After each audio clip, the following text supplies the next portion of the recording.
stop trying to make gnome jokes about this? No, with a G.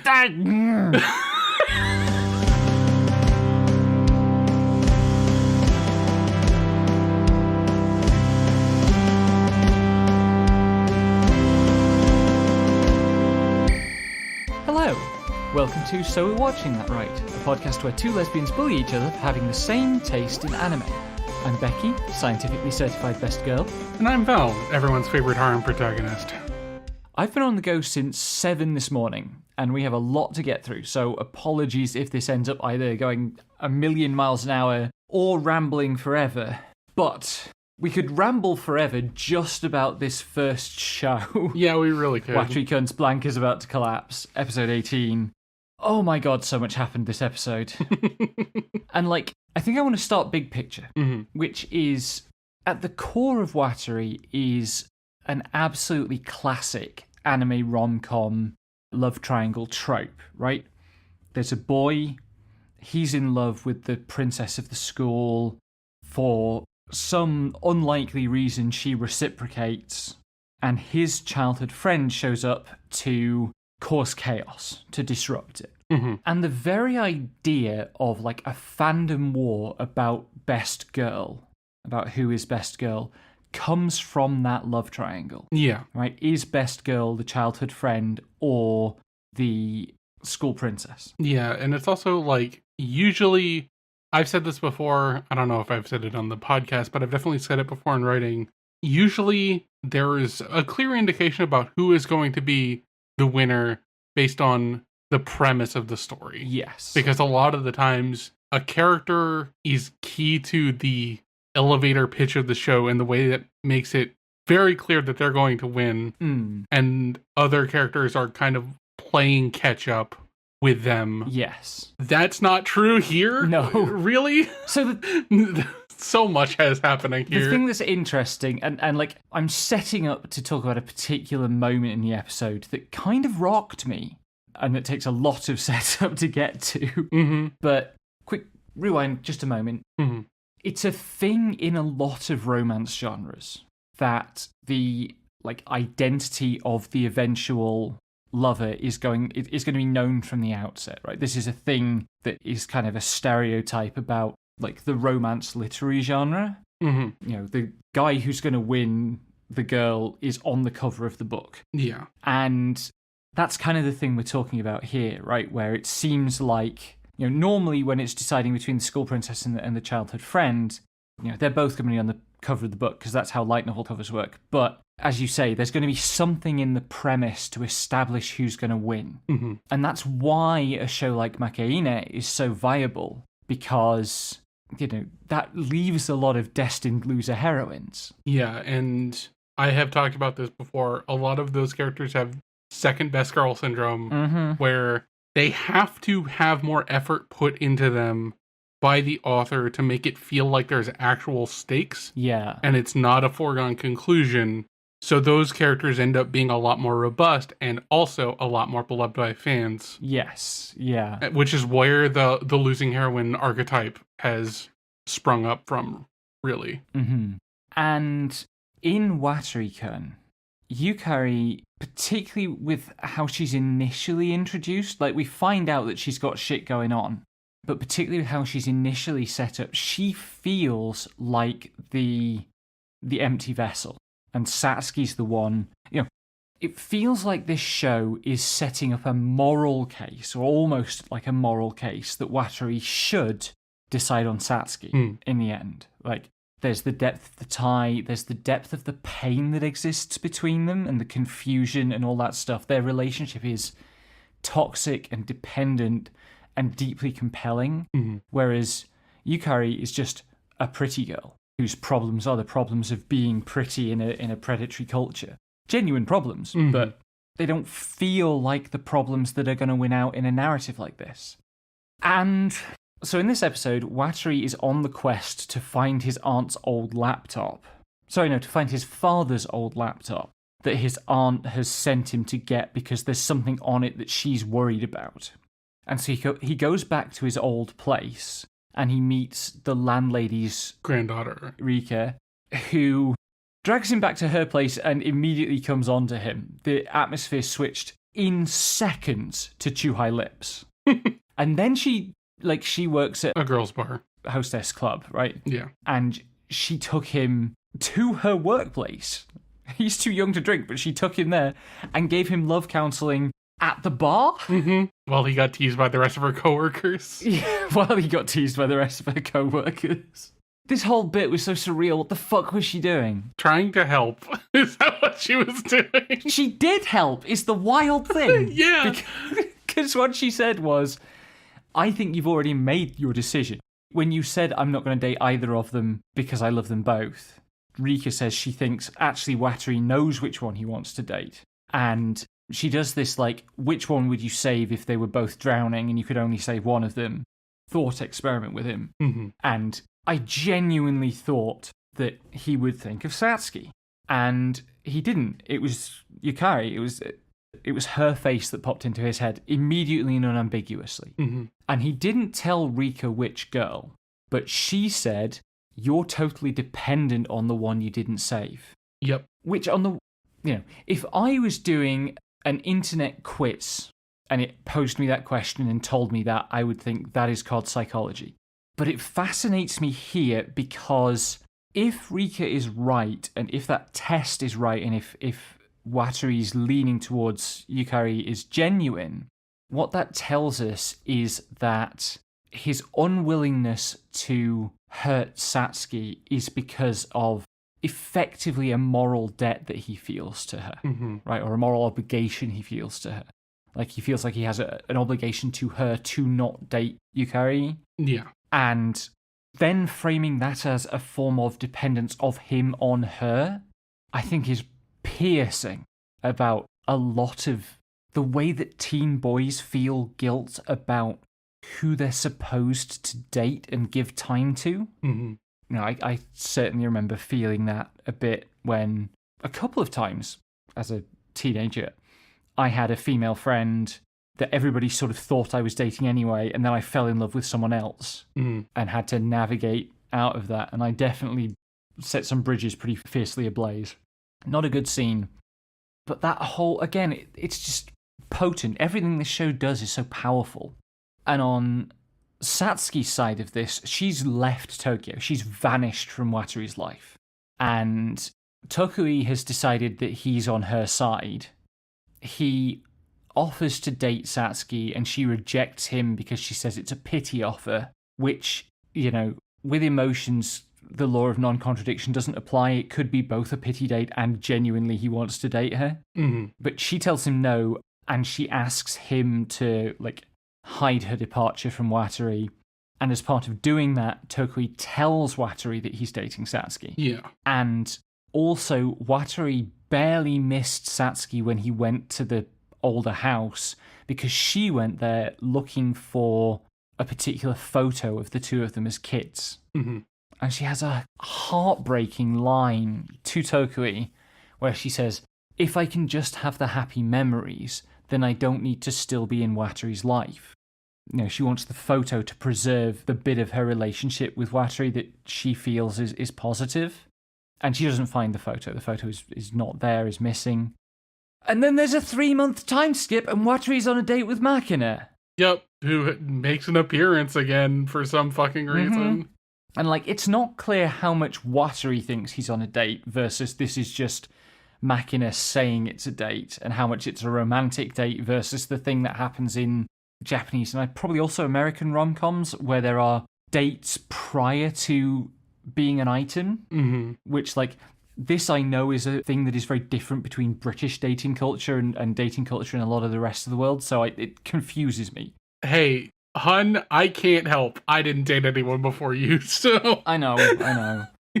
I'm sourcing that mostly from Siobhan Dimension 20 on a podcast about dating from earlier this year. That sounds right, yeah. Because, of course, she was a teenager in Britain at about the same time I was, and lived most of her adult life in America. Yeah, it's not clear how much of this is just machinations, as it were. Yeah.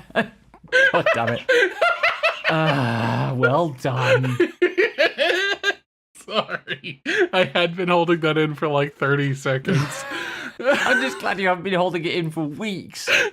Anyway, at the end of the episode, Watari gets a message from Rika saying she's found a digital version of the photo that Satsuki was after. And so Satsuki is set off to find... Sorry, Watari is set off to find Satsuki because he's got no way of getting in touch with her. He contacts her family's inn. She's not there. And then we get a final shot of Satsuki in a student dorm at some sort of boarding school where her roommate speaks English.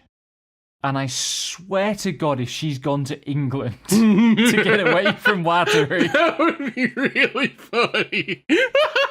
Or America, but like... I think it's not going to be anywhere out of the country. It's just going to be like, oh, there's a lot of foreign kids in this girls' school. Yeah. Well, there are English language expat schools in Japan, right? Mm-hmm. But yeah, so Watari is going to have to track Satsuki down at what seems to be an all-girls boarding school. Our first thought was that she'd gone back to her mother, who we know is kind of hanging over all of this. And that would be terrifying as well, but fuck knows how Watari's going to get through that one. And speaking of fuck knows how the protagonists are going to get through that one, Dusk Beyond the End of the World, episode 5. At the end of the last episode, Akira got shot at the start of a mob brawl. Yugure gets them out of that safely, and they go to a hot springs. Yep. And the show immediately sets the tone that this is not going to be a typical hot springs episode. Because they turn up, and there's a fight going on between two women on the, like, old-fashioned style bridge across to where the hot springs are. And it turns out that this is a fight between the lady who runs the onsen and her wife, who is a cop and also a tragically hot butch. It's not fair when they do this to me. Yeah, it is. Stop it's making totally hot fair. cops. Shut the fuck up. It's not. You never have to deal with hot cop characters. Why do I? Bullshit. I just don't share them with you. Actually, fuck you. That Blue Archive cop got me. You know that's not true. That's true. Yes, I had forgotten her. Anyway, various drama happens with this ongoing fight between this lesbian couple, one of whom is a cop who is has promised to leave the force and is not making good on that promise. We also get some backstory and some broader perspective on whatever the calamity was that ended human civilization as we know it and gave rise to this new civilization, which also seems to have reduced most of the southern half of Honshu to a crater. Yeah. Like, I know quite a lot about big bombs. Like, nuclear bombs are an interest of mine as a research thing. There is no bomb that I know of that could do that to Honshu. We're talking about like a 500-mile crater. Apparently, this was part of a thing called the AI War, and Tawasa saved everyone and founded OWL, which is the cops, and then vanished. But, you know, we're not really here for that at this point. We're here for hot spring shenanigans. And shenanigans they truly are. A new height of hot spring shenanigans was reached because Akira gets in the hot spring to, like, relax after stuff happens. And Yugure gets in with him and is pressing him about various things. And to relax, he starts doing backstroke across the middle of the pond. And he manages to backstroke perfectly so as to grab Yugure's boob. Yup. The ingenuity that anime creators will bring to engineering a boob grab is incredible. Yep. Just a never-ending fount of inspiration for boob grab. Or accidental titty touch. Mm-hmm. It's incredible. And then Amaru is just like, hey, why are you two hanging out in the bath together? I want in too. Yes. After she gets trapped in the middle of another fight between the lesbian couple. Yep. Poor Amaru. And then the episode ends on Akira asking if there's anything he can do for Yugure as thanks for her looking after him. And she asks him to go on a date with her, which I'm sure that'll go well. Oh, I'm sure it'll go great. Speaking of things going great, episode 4 of Gnosia. And not Gnosia. The trailer for the dub is out, and they pronounce it Gnosia the whole way through, and that's wrong. It's wrong relative to the JP audio. I just don't know how you fucked that up so badly. It's wrong relative to the JP audio, and also the word, like, Gnostic, like the root word, like it's fucked. Yep. You're getting gnomed. I hate it. We get a new character who is a shrine maiden who's a pompous bitch and either has mind control powers or, like, just has leadership voice to the point where everybody does what she says to a scary degree. Mm-hmm. We learn that SQ, the, like, hot catsuit wearing lady who keeps hitting on Yuri, is only a year old. Yep. Which, I guess she was grown in a vat or something? Yuri gets killed overnight, like gets murdered in one of the warps for the first time. The big thing this episode, the thing that actually evolves the formula to the next level, we get the backstory on the things that make them loop, which are apparently life forms that are gathering experience by parasitizing and forcing the host to relive, like, a scenario.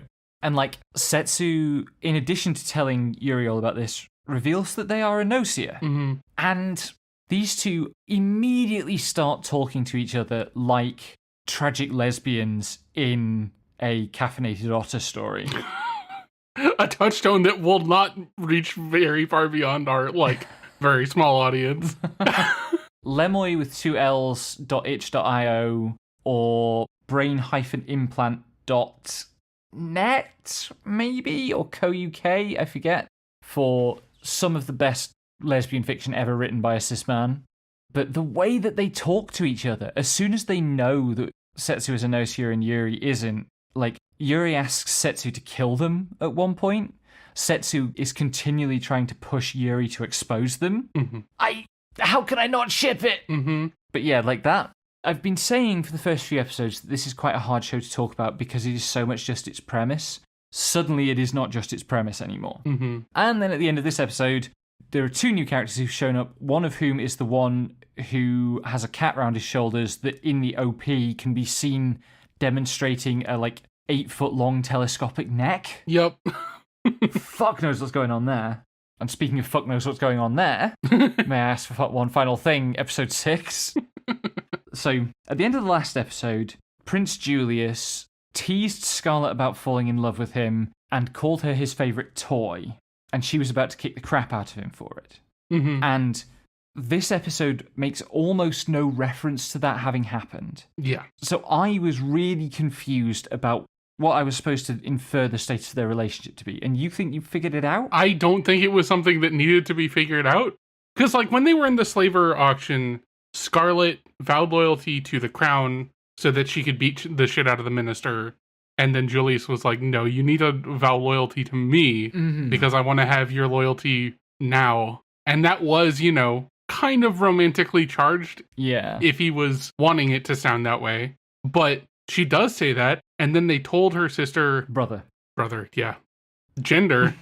Like, I get why you would make that mistake with Leo, but... Yeah, no. They tell her brother that they exchange vows, and he's just so overwhelmed with joy at the thought that she's finally gonna get fucking married that he doesn't think about it. And then the episode after that, which was last episode, he had found out up by that point and was like, God damn it.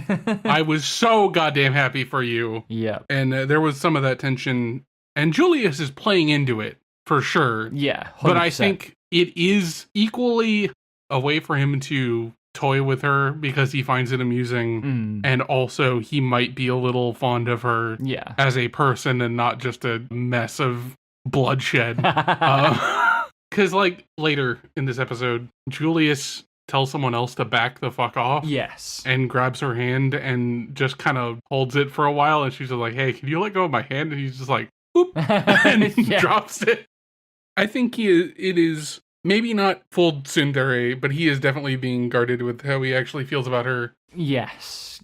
The reason it's not tsundere is not anything to do with the dynamic. It's just that rather than manifesting as flustering and anger and lashing out, it manifests as teasing, right? Tsukkomidere, maybe.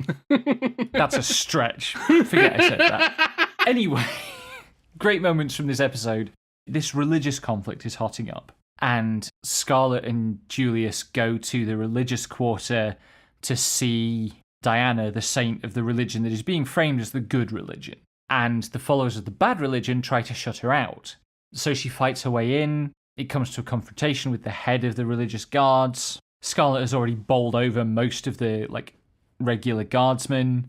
She's confronting this, like, guy with the giant flail, and she's unarmed, and she just turns to one of these defeated spearmen and goes, "May I borrow your spear?" He actually says out loud, "No," and she takes it anyway. And it's just That's a really glorious comedy. Terranetza has clearly been handing out more of the medallions that have the protective magic on them, because the guy has one. And this time, Scarlet doesn't even bother taking it off him, she just throws him into orbit. And then the Knights of the Good Religion show up, and along with them, at some nebulous parallel rank, is the first knight, Dios, who explains that he is a half-elf, but was raised by his human mother who ensured he wasn't too elf-absorbed. Incredible pun. Incredible pun. Have to say, his mother did not do a very good job of this. No, she was focusing on the elf-absorption. She failed the self-absorption entirely. Because he is immediately all over Scarlet. Yup. And eventually his men have to drag him away from her. This is where Julius also, like, intervenes to kind of stake a claim to Scarlet. But eventually, Dios's own men drag him off. And I missed the line entirely. You said there was something about a pear? Yeah, so, like, they're all yelling at him, getting him to, like, stop fucking talking because he keeps on yapping. And one of the fucking guys goes, "Don't make me get the pear." I'm just like, what the fuck does that mean? Bad and naughty half-elves get wiggled in the pear. Let's not continue that thought. That was about as safe for work as I could make it, and I don't like that even. Anyway, they are there to see Diana, the saint, because Diana has written an adoring letter to Scarlet, who she clearly has a prior, like, friendship with, asking her to come and visit. And when we actually get to Diana, she turns out to be quite young and also head over heels in love with Scarlet. And very, very jealous of Scarlet's time. And Prince Julius teases her a whole bunch, and she does not like him, and she doesn't like him being there with Scarlet. It's great. Diana is wonderful. I love her so much. And then we get a second moment in this episode where Scarlet steals a spear from the Palmian church. Yep. This one is the giant ornate spear from a statue in front of their temple. And I'm like, this is a girl who looks like lightning, sounds like lightning, acts quite a lot like lightning, and now she keeps going for spears, like Fang. And, like, even more than her being like lightning, she is exactly like a love child of Fang and Lightning would behave. And I am taking that as the canonization of my FF13 ship. He's such a dweeb. It's a good ship. It's underappreciated. I don't doubt that, but it's still a dweeb-ass read. I love you so much. Hit up my AO3 for 2 very good Fang Lightning flicks. Flicks? I mean, it's flicks because it's Fang and Lightning. Let's move on to Inexpressive Kashiwada and Expressive Oota, episode 5. Kashiwada turns up to school and is running away whenever Oota sees her, and eventually she gets cornered and forced to admit that the problem is that she's trimmed her own bangs and she made a little bit of a mistake. And Oota brandishes a pair of classroom scissors and says, "Okay, I can fix them for you." And this goes about as well as you'd imagine. No one should have let this man do this. And yet, somehow, to him, she still looks super cute. And then it's Christmas, and the class are having a Christmas party, and Kashiwada and Oota are both invited to go, and there's a gift exchange, and they bring gifts. Ota's sister, who is a creature, randomly bought surströmming, the Scandinavian stinky fish, fermented fish thing, bought a can of that, and Oota steals it to give Kashiwada as a prank gift. So they both have these gifts that they're planning to give to the other. And they turn up to the party, and it's a gift shuffle. You don't choose who to give your gift to. It's randomized. And they're both realizing that they're not going to get to give the present to the person they want to give it to, when somehow Ota's can of surströmming leaks, and the smell drives everybody out of the party. And only Kashiwada is still there, and she's able to give Oota the gift. It's very sweet. And then on New Year's, Oota is at home playing video games, not wanting to go to the shrine. His sister is badgering him to go to the shrine with her. the post comes, and in it there's a card from Kashiwada to Oota that's very cute, and Ota's sister finds it first and teases him about it and blackmails him into going to the shrine with her because otherwise she's going to tell their father that he has a girlfriend. They go to the shrine, and sure enough, they see Kashiwada there. And Oota tries very hard not to be noticed, and Kashiwada notices and comes over to greet them, and his sister... I don't know what words to use to describe the sister's immediate attachment to Kashiwada. It's certainly not wholesome, because she is as enraptured by Kashiwada's inexpressiveness as Oota is. And in the end, she tries to drag Kashiwada home with her to Ota's place to experiment on her. And after the credits, Kashiwada has clearly gone home with her actual family. And the sister is talking to Oota and is saying, okay, you have to invite that girl over soon so that I can experiment on her. And Oota asks her what experiment she wants to try, and it's a 100-minute tickling challenge, and then a quiz about whether she likes Oota, which we know the answer to that. Oota knows the answer to that. Kashiwada does not seem particularly shy about giving the answer to that. It's going to be really, really funny. I mean, in some ways, I think the funniest version of how that might turn out is the sister has the quiz ready to go, and it's all the most probing questions, and Kashiwada just deadpans the affirmative answers, and in the corner of the screen, Oota is just boiling. That would be pretty good, yeah. Yano-kun's Ordinary Days, episode 5. Fuck segues. Speaking of segues... This show borrows the actual SpongeBob a few moments later transition. Yeah. At one point. It's real goofy. Anyway, this is a study group episode. Kyoko, Yano, Hashiba, and the girl who sits next to Kyoko in class are out on a study group together. Maybe with a couple of other people, I forget. There's a couple other people. There's the one girl who is aware that Hashiba is into Kyoko and trying to get him together with her. That's the one who sits next to Kyoko, I think. Oh, yeah, it is. Anyway, she has arranged this as a scheme to get Kyoko and Hashiba together. She's wingmanning Hashiba so hard. Because this is a study group, what they actually do is they go for food. And they go to, like, it's not a McDonald's. Was it Fake Moss Burger? I think so, yeah. And Yano is so happy to experience fast food for the first time. And a thing happens with Yano that is very like when Luna feeds on people in Little Miss Vampire Can't Suck Right, which is everybody becomes his mama and starts plying him with treats. And he burns himself on the apple pie. But also, all the talk about Hashiba and Kyoko being like his parents and being a couple really bothers him. And he fakes taking a bump, taking an injury, to get Kyoko's attention. And she twigs that that's what he's doing because it reminds her of her younger brother. Yeah. And then they go to karaoke. Again, not much studying happening here, but they go to karaoke.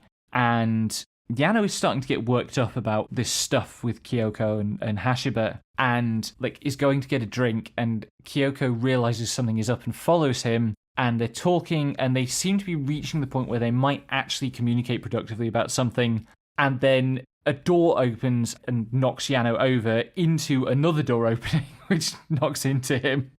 And they go back to the karaoke room with nothing resolved. And the next song is Kyoko's friend and the dingus boy, who is clearly going to end up dating Kyoko's friend, are doing a duet. And it's a song about, like, finally realizing you're in love. And the light is starting to go on for Yano. Yep. In episode 4 of Wandance, Weekly Fashion Check, I hadn't spotted this before, but in the OP, On, the character who is the president of Dance Club, and who normally in the show wears a baseball cap that says on the front, has a cap that says off on the front. Cabo's got a shirt at one point that just has print printed on it. And Cabo and Wanda and one other first year have made the team for the dance competition, and that other first year has a shirt on that just says prepare. I mean, she's preparing. I'm going to die of all the fitness wear in this. Like, Cabo is always like t-shirt and tracky bottoms, but all the girls are in fitness wear and it's killing me. I love that look so much. There's also another girl, Yura, and Yura is a perfectionist in a way that actually makes her dancing, although it is very precise in terms of the movement. It's also very stiff. And another way in which the animation of this show is really standout good is the body language when characters are talking. All the characters have very distinct body languages. So Kabo, when he's stammering, he's got weird, uncomfortable hand movements that go with it. And they've done a very good job of keeping that going, just as a background detail. And Yura, for all her intensity and pridefulness and her looking down on others, she's very shy. And that is communicated entirely through body language. At no point does a character say, hey, that character's really shy.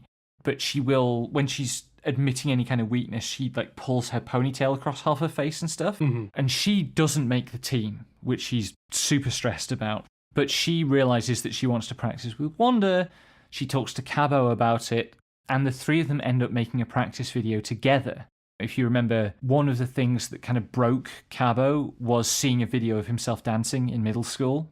And again, body language. There's just a 2-second shot of him faltering as he goes to look at the video while Wanda and Yura are watching it. And then he looks at it and he gets to see himself moving well. And you can tell it's a huge moment for him. Mm-hmm. And then On, who has twigged that there's something special about Kabo and Wanda, decides that they are going to have a showstopper spot in the middle of the competition routine. And Wanda is really keen to push Kabo into doing this.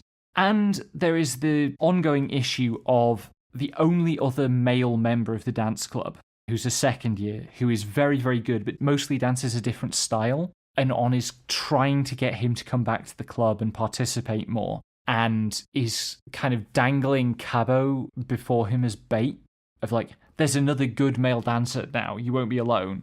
And at the end of this episode, Iori and Kabo meet for the first time. Tell me about Chitose's in the Ramune battle, episode 4. Okay. I was kind of worried about this because, honestly, last episode ended on kind of a tense, it's a cliffhanger. He was going to go talk to his old friends at the end of, the period that he was hanging out with Chitose. Mm-hmm. Kenta is just I fucking really screwed things up by yelling at them about this. I think I should have known better than to think that they meant anything bad by it. Mm-hmm. But I'm going to at least do my best with meeting my old group of friends to honor the effort they put in to myself, at least. Mm-hmm. So he does go to the meeting, and the tips that Chitose had for him about how to handle people being kind of assholes end up working for him. Good. And help diffuse the situation a bit. But in the process, he's just oh yeah, I was kind of an idiot. I decided to take a step back and try and improve myself, in the face of getting shot down. And they think he's looking down on them. Of course. And they start going on a ramble, and he's just oh, so this is how I sounded to Chitose and Yuko, and they still reached out to me. Yeah. And yeah, it just kind of carries on like that for a few minutes until it eventually comes out that the girl he was kind of crushing on wasn't trying to mess with him to get attention from the other guy. She was already dating the other guy. Ooh. And it gets worse. Her boyfriend was the one who egged her on and fed her responses to his messages. Oh my god. Yeah. That's rough. That is extremely rough. Poor kid. Yeah, there's a line I have to read out word for word because this sounds gay, dude. You are basically in love with me, not her. Dude, that came out gayer than you thought. But yeah, after that, Kenta, starts processing that. He shuts down and starts spiraling. Yeah. And Chitose shows up and goes, "Did you forget about me? I told you I would back you up." And the group is let me figure out how to phrase this. The group tries to shit talk Kenta in front of Chitose and goes "Oh, he's an otaku. Why are you hanging out with him?" And he's just "Yeah, I know he's an otaku. He's gonna take me to Summer Comic-Con this year." That what Kenta's just in his head is just I never fucking said that. This is the first time I'm hearing that. And then Chitose just goes "Well, I basically heard everything. Are you 100% sure?" And he tries to go "Oh, this guy sent stalkerish messages to my girlfriend. He might target your girlfriend next." And he goes, "Was that thing really all in Kenta's head?" And he goes, "Yeah, absolutely." And he turns to Kenta and goes, "Aren't you glad, Kenta? You can't lose something that never got going in the first place, so you still have your once-in-a-lifetime first love. You don't have to waste it on these people." Get fucking wrecked! Yeah, it was really good. And then Chitose continues to just kind of stand there while the dipshits keep spouting vitriol about Kenta and how he's, like, never going to be good enough to be friends with anyone else. Mhm. And he gets really genuinely mad. Yeah. And pins the guy against a wall. Mm. And basically shouts in this coffee shop, fucking Kenta has made the decision and taken the first steps to improve himself. He's reaching for the moon, and you haven't done anything, and you have no right to laugh at him. And then Yuko shows up and goes, you should be pinning me against the wall, not some random guy. This show would be so funny if Chitose turned out gay. It really would. Like all these girls are hanging on him, and it turns out they're all just fag hags. That would be really good. Like, that's a thing that happens. Yeah. Popular, stylish guys in high school sometimes. Yeah. Oh. But yeah, it's, so this entire time, Kenta is just kind of like quietly crying, but he's just like, well, Chitose is doing this because tomorrow we're not going to be friends anymore. So he's sending me on my way with like this rallying cry. Yeah. And then he basically just goes, yeah, I'm going to reach for the moon. This will be the last time I see you, I guess. Have a good life. Bye.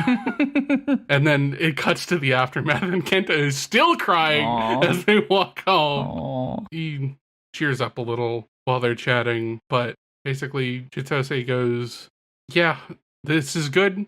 We basically told you how to deal with this. You did all right. I did my best to help, and I think you'll do your best in the future. And then he goes, if I don't live a beautiful life, I might as well be dead. What truly terrifies me is the thought of coming to hate myself one day, and I don't care what other people think about that. Mm-hmm. And they go to part ways, and Kenta's just like, if I can make myself better, can I ask you to be my friends again? And Yuko's just like, we're not going to stop being your friends. We can't just drop people from our lives. We're just ending this like weird coach-student relationship. Good. I was getting tenser and tenser about what the resolution was going to be there. Yeah. I was too. Yeah. I was just like, oh. And then after that is mostly a setup for like Golden Week stuff, which is going to be the next arc. Ooh. He has like this monologue about what love is and what people call love. Chitose or Kenta? Chitose has a monologue in his head about how this is a fake love story because he believes that you should wait and get to know people and label the strongest feelings that you have for them when you've learned more about them, become disappointed and disillusioned by whatever ideas you had about them, and still have strong feelings remaining for them. You pick up that feeling and call it love instead of just infatuation. And then it's revealed that he has been asked on Golden Week to be someone's boyfriend. Oh boy. Yeah. Like, actually be a boyfriend or be a fake boyfriend? That's for next episode. I don't know. Yes. It could go either way. Excellent. Okay, brief mentions. I really got to try to make these brief. This monster wants to eat me, episode 5. We get confirmation that Miko was effectively a local god. She was captured by a monk and bound to this shrine, and initially served as a kind of imprisoned demon, but over time came to love the region, protect it as her own. The reason that she has stuck by Hinako is that Hinako's family prayed to her a lot and prayed for Hinako's safety, and that's why she doesn't want Shiori around Hinako. But also, if Hinako so much as bleeds a drop of blood around her, she gets dangerously close to like going wild over it. Also, Hinako asks Shiori about why she looks the way she does, and Shiori says she changes her appearance to suit Hinako's taste, and she did the best guess that she could, but she offers her some alternatives. And the alternatives she goes to are teacher and lolly, because of course they are. I think she should go full mermaid, because the mermaid is properly fucking monstrous. In My Friend's Little Sister Has It In For Me, episode 5, you betrayed me. This show was wholesome all along. Yeah, I never said it wasn't. You certainly let the misapprehension stand with a great deal of intent. Menace. What are you gonna fucking do about it? Yell at you on the podcast. Obviously, so here we are. Anyway, we find out that the reason that Iroha's mum banned her from like anime and stuff was because Iroha liked to kind of mimic what she heard on the TV, and she'd gotten really good at doing multiple voices. And I don't know, like, her mom was either convinced she was possessed or just super angry about it or something. There are reasons that come up, but it is probably outside the scope of this first season. Fair enough. Given where it ends up in the light novel, but we'll see. Anyway, Aki hears her talking to herself in a variety of voices and goes, "That's a genius voice actress. I'm going to put her in the game." And that's why they're friends now, basically. He gives her a key to his apartment so that she can come over and practice acting, which is what she wants to do. And engage with media in general, because she's not allowed to. Yeah. And so, yeah, it now makes a lot more sense how close they are. And it is even more baffling that Aki can only think of her as a pest and not as somebody who's got every possible reason to be in love with him. Speaking of pests, in Mangaka's Weirdly Wonderful Workplace, episode 5, Futami's decided she wants to write a rival arc for her manga, but she's really struggling to come up with a good rival when a former senpai of hers from when she was an assistant, Nashida, like they were both assistants together. I've been waiting for Nashida since the first time I saw the credits because Nashida's in there and she is a blonde kind of aggro character with the twin plaits in giant earring loops hairstyle, which I associate with good problems in anime generally. I wish hair really did that in real life because I think it's a great look. But she turns up on the doorstep, drunk and in misery because her manga has just been cancelled. And she makes an absolute pest of herself. And it turns out that all through the time they were assistants together, Nashida thought she and Futami were rivals, and Futami didn't realise at all because Futami's a sweetie. And Futami ends up literally just writing a male version of Nashida into her manga. Yep. And Sato has a really choice line about this fucking hopeless wet cat rival character and how all the female readers will fall in love with him, which is true. Yup. And at one point, they stay up all night playing video games together, and Futami clowns Nashida at Mario Kart, but we notice that the fake Mario Kart game has the boost pads are in the lesbian flag colours. Yup. It's such a good, like, you know, we associate the term dog whistle with, like, the far right and fascists and shit. There are left-wing dog whistles as well, and that's one of them. And they might work on some puppy girls, you know. Anyway. Hey, I'm not the one working on the puppy girls. Yeah, but you still know them. I do still know them. My other girlfriend is a cat girl, who's now going to murder me. She's going to claw you up for that. At least I didn't call her a brat this time. Well. Speaking of brats, in the Dark History of the Reincarnated Villainess, episode 4, we continue the arc with Yomi, the sadly not a lesbian evil bishi who's showed up, and in the story is Iana's bereaved lover, but Iana's still alive, and she's desperately trying to stop him killing her sister. There's an incredible shot of her snooping on him at the start of this episode, where she is just holding 2 cartoon trees, one in each hand, for cover. Unbelievable creature moment. Anyway, this episode builds to Sol and Yomi having a duel, and Yomi is injured from saving Iana in the previous episode when she fell off a roof, so where he would normally win the duel easily, he's struggling, and Iana doesn't want either of them to die because, among other things, she thinks that if one or other of them dies, that will be it for her as far as, like, staying alive in the story is concerned. So she jumps in between the two of them to stop the duel, gets Sol to admit that he's nursing an injury, takes his sword, and then takes over for him. Yeah. And I don't know what she expects to do against Yomi, whether, like, somewhere in Iana's backstory is that she's a great duelist. I feel like it's a bad plan, this. Yeah, probably. Anyway, tell me about A Wild Less Boss Appeared, episode 6. So this episode, Lifes is aiming to get to the end of her own tomb so that she can collect some weapons and stuff. But she has to go through her robot maid first. It's fine. She wins the fight and repairs the robot maid that is going berserk. And the party that they came with gets memory manipulated by her assistant, who has memory manipulation magic.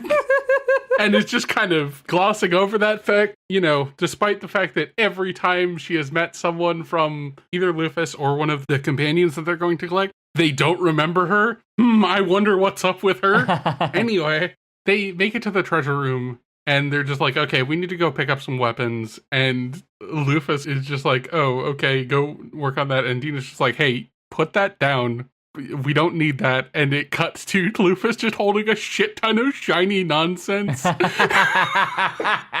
And she's like, when did I do this? So it's revealed that Lufus apparently really likes collecting shiny things. Oh, I love a magpie girl. Yeah, the line that got me was, Sir Aries, Mistress Lupus has evolved into a simple crow, so let's pick out what we'll truly need. And then there's like a triplicate cut of her picking up things, and Dina going, nope, that's just shiny, we don't need that. And then she just does. I need to watch this show. And I should catch up. It sounds so good. Dina just goes, please just sit down, and then there's a cut to a scene with her sitting down with one of the shiny things just sitting next to her.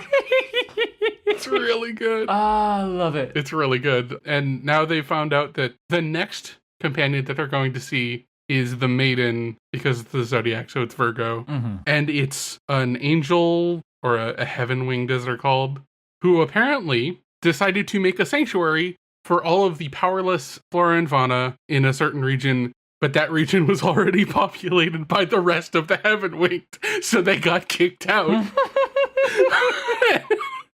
And Lufus is just like, can I have a single goddamn companion that doesn't cause problems? And the answer is fucking no. Why would there be an anime with characters that don't cause problems?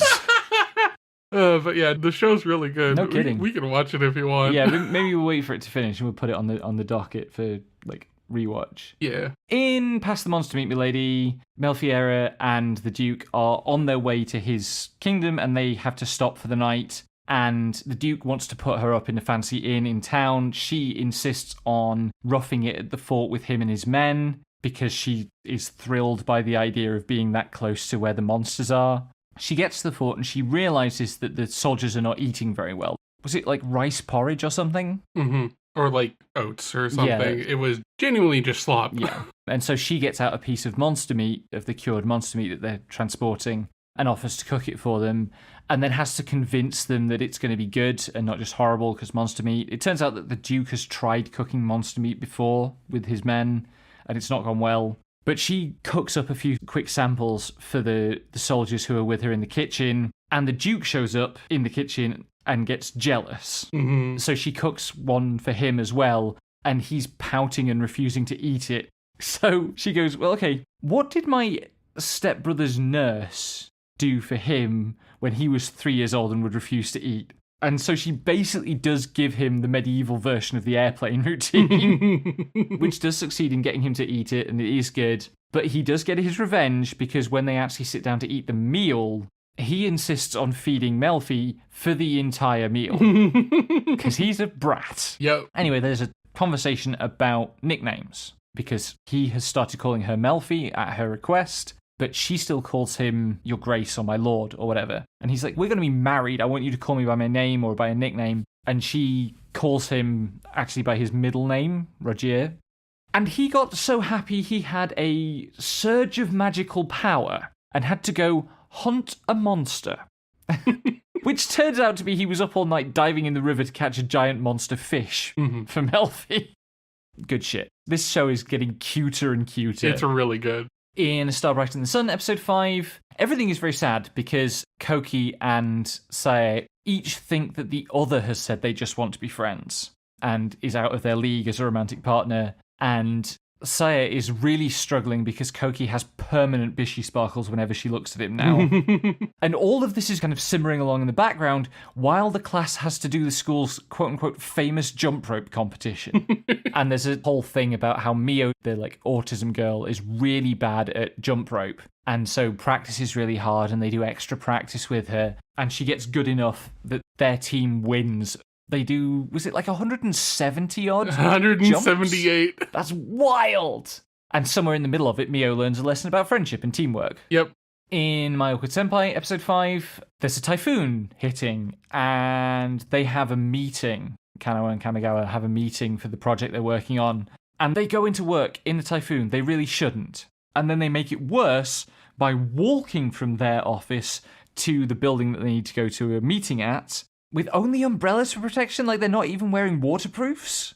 It's dangerous and stupid. Mm-hmm. And then they get back to their office after the meeting, and Kamigawa puts his jacket over the back of his chair and goes to the office kitchen to make tea or whatever, and he comes back to find that Kanawa, having picked up his jacket to straighten it, has tried it on and is playing with the long sleeves. It's so cute. It's so cute! And he sees, and she's very embarrassed.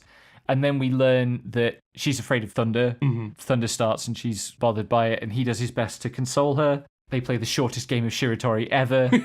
And then they have to get home because, again, they have gone to work in the middle of a fucking typhoon, and they end up sharing an umbrella, and she's like trying to disavow the help that he's giving her. And he says, I may be your junior, but I'm also a man. And that feels like one of those kind of static shock moments that they're going to both be turning over in their heads for a while. Speaking of don't go out in a typhoon, in Touring After the Apocalypse, episode 5, they're traveling and very mysterious things because they've never seen a big storm before. So that patch of calm that happens before typhoons hits, and it's really spooky for them. Mm-hmm. And then they go biking in the typhoon. And, like, not just biking the typhoon, they are crossing a sea bridge in the middle of a typhoon. And it's, like, post-apocalyptic. There are random vehicles. There are 30-foot waves washing over the road. Somehow they get through safely. Don't go motorbiking in a typhoon. More on that next week, I guess. In Alma-chan Wants to Be a Family, episode 5, there's a bit of like a spoopy time arc where Enji has been spooked because he was going to the loo in the middle of the night and saw an apparition in the hall on the way back to the bedroom. And it turns out that while he is adamant that he doesn't believe in ghosts, he is nevertheless very scared of ghosts. And it turns out that what he saw was that Enji and Alma had stacked as many plushies as they could on top of the Roomba to see how many they could stack. Mm-hmm. And the stack had stayed in place, and he'd just seen the Roomba coming down the hall. So fucking goofy. The middle of the episode was Alma met a mangaka at the park who basically turned her into Gen AI. And we were really on edge about this. And like, this is a little kind of permissive about Gen AI, where's it going? And then it ends, and like, at the end of every segment, there's a report card screen, like in Setokai Yakuin Domo. I mean, it's, you know, other things as well, but like, that's my other reference point for this. Insane reference point for this show in particular. It's that and Excel Saga, which is not any better. Oh, and Kaguya-sama, Love is War. Yep. That's right. But the stamp at the end of this episode is, do better. Which is, yeah, if you've become reliant on Gen AI to make your fucking manga, do better. Extremely. And then Makina comes back and challenges Alma to a bike race, and they end up on the moon because they achieve escape velocity on bicycles. And they have to fly back from the moon and recharge their batteries by hijacking an old satellite's solar panels. And on the way, they save an astronaut whose cord has been cut and is drifting away from his mothership. I can't wait for that guy to come back in the future. Yeah, I really hope so. And then they crash right outside Enji's house. Like, just fully meteorite crash land. Intact. Yep. In Little Miss Vampire Can't Suck Right, episode 4, we learned that Luna is a good cook. In home ec class, the girls are making pound cakes. The other girl, whose name I didn't put in the notes again. It's Eiko Sakama. Eiko, right. So she's working with Eiko to make these pound cakes, and they realise that among the supplies they've been given are, like, gift wrap bags and ribbons. And Eiko says, well, you're going to give one to Otari, right? And Luna gets very embarrassed. And Eiko says, Mother's Day's coming up soon. Which is fucking good. Maybe the funniest thing that's happened in an anime this week. It's such a good bit. Anyway, Luna does gift wrap some pound cake for Otari and then rationalizes it as she's just keeping her prey well fed. And the way that she says this to Otari while she's being done makes him worried that his blood doesn't actually taste that good. And he does a bunch of research about how to make his blood taste better. And he reads that apparently tomato juice is very good for circulation. And they end up going to the mall together in search of udon for reasons I'll get to in a moment. There was another good gag. And they walk past like a juice bar. and he orders the largest size available of tomato juice, and it is Bigger? the cup is as big as his torso. Yeah. And we don't even ever find out whether the tomato juice made a positive difference. But Yeah, it just made the opportunity for me to make a teen pregnancy joke because he's bloated with tomato juice. why have you got to do this? Because it's funny. Anyway, the udon thing is Luna is like slobbing at home, and there's a TV program on about food, and someone on the TV program says udon is the lifeblood of Udon Prefecture. And Luna goes, oh, if it's the lifeblood of Udon Prefecture, maybe I can use it as a blood substitute. So she has to go to this udon place and eat one of every different kind of udon that they do. And she really puts it all away. She really puts it all away. Then Otari gets her to drink his blood and says that, like, I also had a udon, so maybe my blood will taste of udon. But she ends up telling him that his blood is her favourite flavour, which is cute. In the exact opposite of cute, Yeah. we kind of have to put a little bit of a content warning for some inappropriate sexual behaviours on Hands Off Sawaranaide Kotesashi-kun, episode 5. Yep. Because the vice principal shows up, and she thinks that Kotesashi is up to no good. And he's been giving this chest pressure point massage to Izumi in the changing rooms at the swimming baths ahead of her swim meet. And it sure does look like it's basically just him groping her boobs, the way this massage is rendered. But he comes out of the changing rooms, and the vice principal is right there, and there are no two ways about this. She sexually harasses him. Like, she pushes him up against a wall and grinds her knee between his legs and demands that he do the same massage on her, which he is fine with. Because he Like, genuinely... she doesn't know what she doesn't know what she's signing up for. He doesn't think of it as a sexual thing. Yeah. He's like, yeah, sure, I'll demonstrate this technique that is like part of my vocation and like the career I want to pursue. And there's going to be some fireworks from that next episode. But also, Izumi does win her swim meet. Finally, she doesn't get paralyzed by nerves this time because she's experiencing post-nut clarity. And that night, she's back in her room, and she nods off and has a pretty explicit sex dream about Kotesashi giving her another massage. But yeah, chaos. I actually managed to remember a joke from 2200 Cat Country this week, episode 5. The cat, Sora, wants to do something to make Mugashima happy, and is talking to another cat, I think? No, I think it's a girl. Talking to another girl. It's like, how do I make humans happy? And she tells him, oh, okay, what makes you happy? And he thinks, chin scritchies. Chin scritchies are good. And he tries to give Mugashima chin scritchies, and it's just him headbutting her in the chin. This is what cats are like. He means well, bless him. We've made it through to the older stuff. Yep. So we have episodes 4 to 6 of season 3 of Ascendance of a Bookworm, where we get more Sylvester, who is the goofball, high-ranking priest that showed up last time, and he's going to be going on the road with Mine and their head priest and various hangers-on. He's incredibly extra and extremely annoying, and keeps trying to poach various aspects of Mine's insight, genius, intellectual property, friends, employees, etc. Yes. The dark tone continues with a failed attempt to kidnap Mine, of which all traces are erased when the kidnapper's horse explodes under him. I know it's dark, but also that makes me laugh every time. Because what the fuck? An exploding horse is explosion. wild! Mine's baby brother arrives, and also the orphanage gets a new infant left with them. And so Mine and Delia kind of get into this competition over who's going to be the better big sister. And also the former head of the Ink Guild who had it in for Mine got killed off somewhere along the way. And the new head has showed up and wants to like work with Mine. And his daughter or daughter-in-law or something is going to be the specialist in dealing with Mine's techniques. And Benno ends up describing Heidi as another Mine, which she is, and also this is a problem. With Tara, I finished up PatLabor The New Files, and we watched also a short web thing called PatLabor Reboot. So, some time ago, there was an episode where they went into these sewers under the base and were chased by an alligator, and it did a bunch of wizardry references.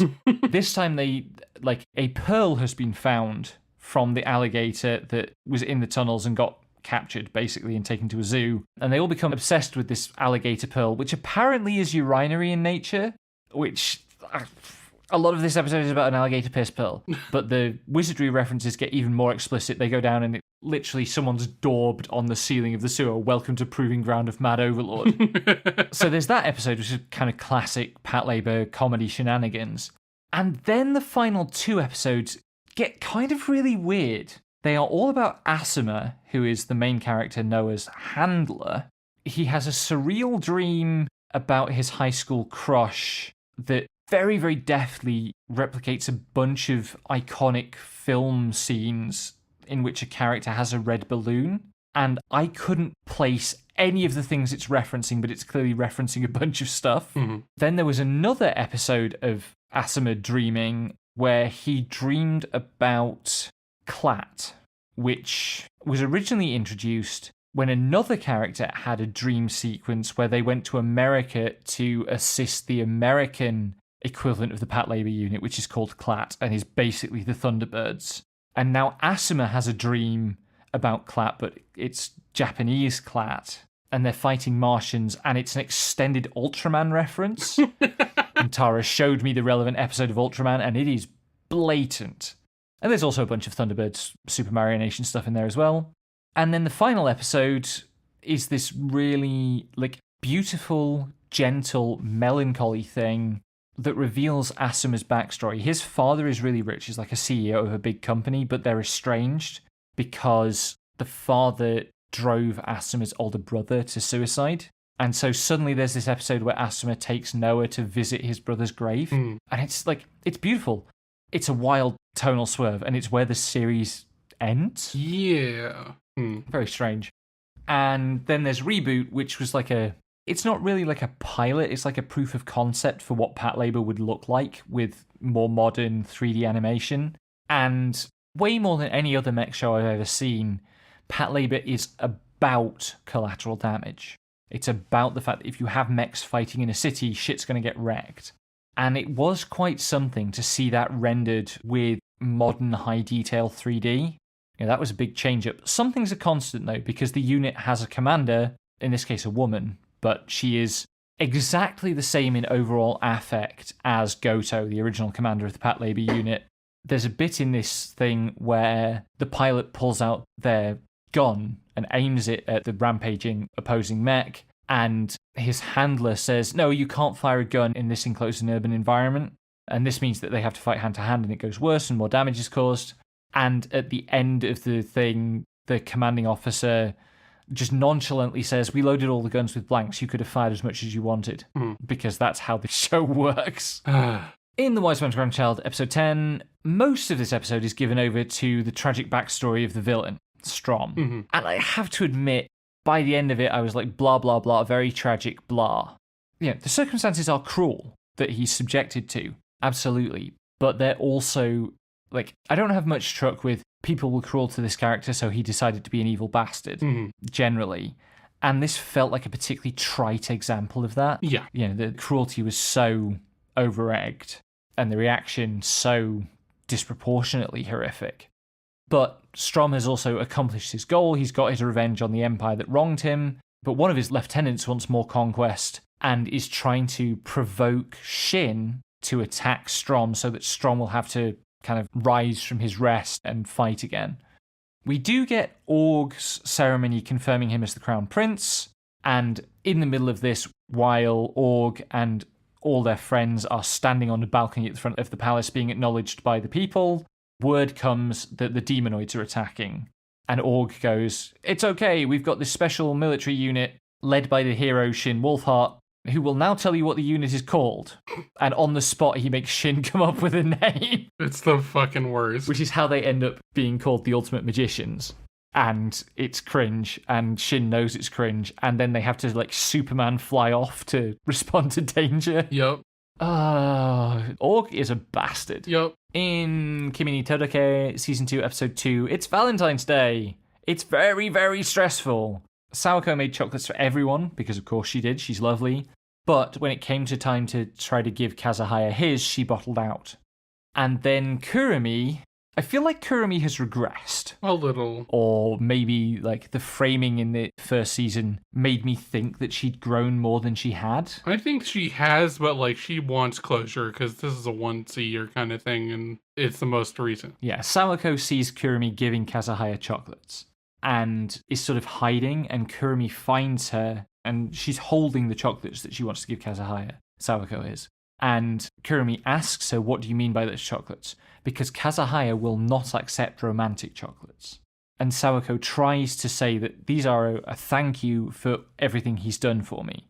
But Kurumi has gotten in her head. Mm-hmm. And it has the positive effect of making Sawako realize that she does intend this romantically, and she can't pretend to herself anymore that she's not romantically interested in Kazuhaya. Mm-hmm. But also she doesn't give him the chocolates. Yep. And he's noticed that everybody else got chocolates from her. Yeah. And also there's a new character who has popped up and is going to cause problems in the future. Remind me. I've completely forgotten this. The blonde boy? There is an entirely new dude who showed up, saw Sawako, like, just chilling by the stairs, and was just like, I guess even she wants to give someone chocolates. Oh, right. Completely blanked on that, did you? Yeah, Incredible. I was too stressed about Sawako's Valentine's Day. Anyway, in Scrap Princess episode 9, we hit probably the arc I remember best from when I first watched the show, where they find a hidden village of heretics and inadvertently lead an inquisitor to them. And the leader of the village is claiming to be the Scrapped Princess. Mm-hmm. I can't fully remember how it works out. Well, that'll be fun to find out then. It ends badly, because this is Scrapped Princess and shit ends badly. Yep. But, I can't remember exactly how it ends. Anyway, So Watching That Right is a project of Slimebug Productions. Intro and outro music is by me, graphics is by Val. You can find us on Blue Sky at slimebug.bsocial, YouTube at youtube.com/slimebugproductions, Patreon at patreon.com/slimebugproductions. Download all episodes from Libsyn at slimebug.pro and join our Discord via the link in the description. Thanks for listening, and until next time, may anime neither betray nor disappoint you.